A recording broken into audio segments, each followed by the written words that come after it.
Tout d'abord, je vais passer la parole à M. Maxime Pedneau-Jobin, qui est maire de Gatineau et qui va nous adresser quelques mots en guise d'introduction. Je dois dire que ça me fait particulièrement plaisir d'avoir M. Pedneau-Jobin avec nous ce midi, parce que la Ville de Gatineau a été une des premières à donner son appui à l'Alliance Ariane pour l'élaboration de la politique nationale d'aménagement du territoire. Même, je dirais, la première grande ville au Québec à l'avoir fait. Donc, ça a été un moment important, c'est en 2019 là, pour l'Alliance Ariane, un moment important qui a mené à où on est maintenant. Pour les rares personnes qui ne connaissent pas M. Pedneau-Jobin, je vais vous lire rapidement une courte biographie. Donc, Maxime Pedneau-Jobin est originaire de Buckingham et détenteur d'une maîtrise en développement régional de l'Université du Québec en Outaouais, dans laquelle il a étudié l'évolution de la relation entre l'Outaouais et Ottawa. Impliqué depuis longtemps dans sa communauté, il a été élu conseiller municipal de Buckingham en 2009, puis maire de Gatineau le 3 novembre 2013. Réélu à la mairie en 2017, M.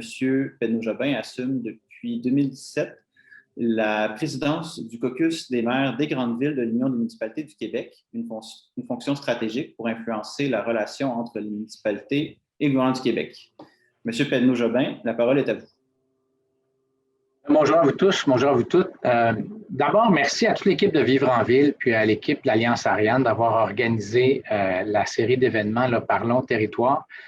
Pour moi, c'est extrêmement important pour toutes sortes de raisons qu'évidemment que vous partagez parce que vous êtes là, mais aussi parce que cette discussion-là, ce débat-là sur l'aménagement du territoire, c'est quelque chose qui est difficile à démocratiser parce que c'est technique, complexe, il y a une espèce de jargon. C'est pas, à prime abord, c'est pas si facile que ça pour les citoyens de s'approprier cette discussion-là puis de contribuer. Donc, merci beaucoup d'avoir organisé tout ça.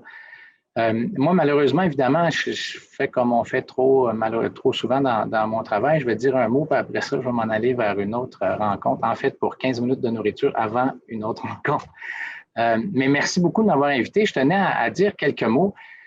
Moi, j'ai un message principal. Là. Le premier, vous le savez, c'est que nos choix d'aménagement vont être au cœur de notre réponse ou de notre échec face au changement climatique. Pour moi, c'est crucial, les choix qu'on fait, notamment dans cette discussion-là au Québec. Mais le message principal, c'est que moi, je suis un fervent défenseur de l'autonomie municipale. J'ai défendu ça depuis le début, toute ma carrière à la mairie. L'autonomie en matière de fiscalité, l'autonomie en matière légale. Je voudrais qu'on ait un champ de compétences, qu'on soit capable de prendre nos propres décisions, alors que là, on est une espèce en fait, techniquement une créature des gouvernements provinciaux, ce qui fait que l'agilité des villes est extrêmement limitée. Puis, il y a une urgence à favoriser l'autonomie municipale. Ceci étant dit, moi, j'ajoute une nuance qui ne me rend pas toujours populaire parmi certains collègues dans le monde municipal, même si ça change, là. C'est qu'il y a des domaines où on doit avoir un espèce d'encadrement qui a une certaine uniformité à la grandeur du Québec. Donc, des principes clairs, une capacité, oui, pour les villes de gérer leur territoire avec leur réalité locale, mais il y a une limite à ça parce que l'environnement, l'eau en particulier, si je vais y revenir quand on va parler des inondations, ne suit pas les limites des juridictions municipales. À un moment donné, il y a des actions à prendre que si le voisin ne les prend pas, ça nous nuit. Si nous, on ne les prend pas, on nuit au voisin qui est en aval, etc. Donc, puis pour moi, quand j'ai appuyé l'Alliance Ariane, je ne devrais pas dire ça, quand le conseil municipal a appuyé l'Alliance Ariane, c'était ça l'esprit aussi de notre démarche, c'est que ça prend dans la discussion une volonté claire de reconnaître qu'on est interdépendants les uns des autres en matière d'aménagement. Pas toujours, puis pas en tout, puis etc., là, mais il reste que fondamentalement, on l'est. Donc, moi, j'étais très content de voir cette discussion-là commencer. Moi, j'espère qu'on va voir que le résultat à la fin de ça va être ambitieux, clair, puis dans certains cas restrictif, c'est-à-dire qu'il y a des choses qu'on n'aura pas le droit de faire malgré notre volonté de gérer notre territoire comme on l'entend. Ce principe-là, on l'a défendu aussi, Gatineau, dans le dossier des inondations. On est intervenu en commission parlementaire à l'automne sur le projet de loi 67 pour défendre des principes de précaution, de prévention, mais aussi de cohérence territoriale. Parce que pour nous, là, ce qui se fait en amont de Gatineau, puis ce qui se fait à Gatineau, puis ce qui se fait en aval de Gatineau, là, tout ça est interrelié en matière d'inondation. On ne peut pas, nous, prendre des mesures sévères pour protéger notre territoire si le voisin d'à côté ne fait rien ou en fait empire la situation. C'est-à-dire qu'on peut le faire, mais ça n'aura pas d'impact sur notre monde. Le vrai impact sur notre monde, en fait, c'est ce qui se passe ailleurs qu'à Gatineau, parce que ce qu'on vit ici, c'est le résultat de ce qui s'est fait ailleurs. Puis on défend ces principes-là, notamment parce que nous, la nature nous a fait mal. En fait, je devrais dire les changements climatiques nous ont fait mal dans les dernières années. En 2017, c'était 4000 sinistrés à Pointe-Gatineau. On avait le quartier le plus touché au Québec. On avait à peu près 40 des sinistrés de tout le Québec qui étaient à Gatineau en 2017 aux inondations. Le lien entre la tornade et les changements climatiques est plus ténu si on se fie aux experts, là, parce que c'est un phénomène qui peut arriver.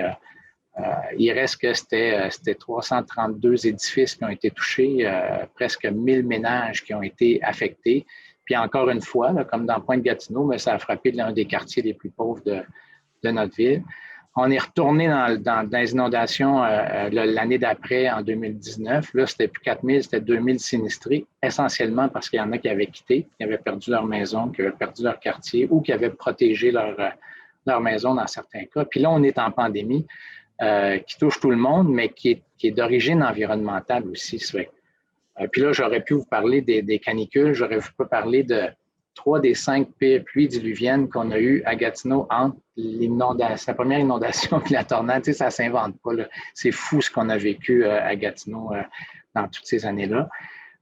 Donc, on devrait prendre conscience de l'urgence d'agir en matière environnementale, puis on devrait prendre des mesures sévères.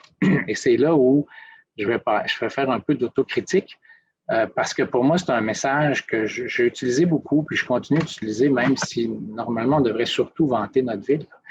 Mais 4 mois après les inondations de 2017, qui ont été absolument terribles, là, le conseil municipal a voté en majorité, moi et mon équipe, on a voté contre, la construction d'un concessionnaire automobile en zone inondable. Ça ne s'invente même pas. Concessionnaire, là, donc auto, qui n'est pas exactement le meilleur ami de l'environnement, en zone inondable, dans Pointe-Gatineau, le quartier le plus affecté par les inondations, dans une zone qui est une zone d'expansion naturelle portuaire. Ce n'est pas juste zone inondable, c'est là où l'eau va.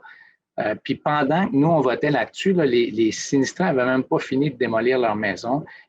Certains n'étaient pas revenus chez eux. Puis le quartier était dans un état assez lamentable. On était à 4 mois des inondations. Ça fait qu'on n'avait pas beaucoup de... C'est pour ça que pour moi, la discussion, je pense que je suis en train de dépasser mes minutes, là, la discussion sur ce que l'Alliance Ariane propose, puis une politique nationale d'aménagement du territoire, c'est aussi malheureusement pour se protéger contre nous-mêmes. Parce que l'immense avantage du monde municipal, c'est qu'on a une proximité de notre monde, on est capable de prendre les meilleures des décisions parce qu'on connaît notre territoire, on connaît nos gens, mais ça vient aussi parfois avec un effet pervers. C'est que si on a assez d'élus qui sont capables d'être convaincus qu'un concessionnaire en zone inondable, c'est du développement économique, bien, on peut aussi, cette proximité-là fait qu'on a plus de misère à voter non à des projets comme ça, alors que c'est ça qu'on doit faire. Puis c'est là où les règles d'aménagement pan-québécoises du territoire doivent aussi nous protéger contre nous-mêmes. Puis quand je dis ça, là, je suis nerveux là, parce que le gouvernement québécois a tendance souvent à aller trop loin, là, puis à reprendre le contrôle complètement, puis à avoir une approche paternaliste face aux villes. Ça fait que j'essaie de dire une chose et son contraire, là, parce qu'il faut être prudent, il faut des règles, mais il ne faut pas qu'elle aille trop loin non plus pour qu'on soit capable de tenir compte de notre territoire. Mais si j'ai à choisir entre une erreur ou l'autre, en matière d'aménagement du territoire, moi, je choisis l'hypercentralisation, en fait. Malheureusement, là, je pense que ça prend des règles qui nous protègent à la grandeur du Québec parce que l'enjeu environnemental est trop grand. Je finirai avec un élément dont on parlait avant d'ouvrir les micros, là. C'est la fiscalité. La fiscalité municipale est basée sur le développement immobilier. La fiscalité municipale nuit à l'environnement.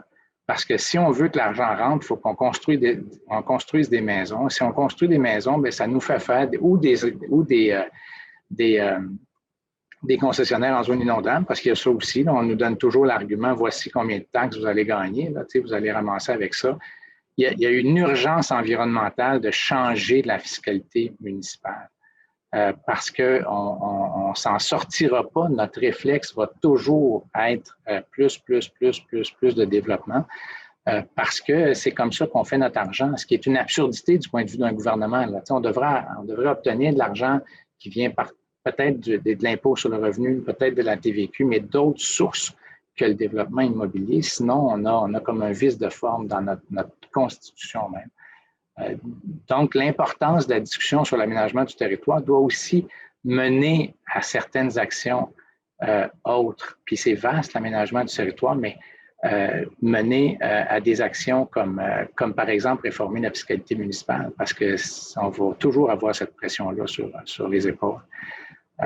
Donc, je terminerai là-dessus. Je ne veux pas qu'on s'écarte de l'aménagement, mais la fiscalité, là, si on n'en parle pas, il y a comme un problème dans le monde municipal qu'on ne réglera pas, puis qui va nous hanter pendant encore des décennies.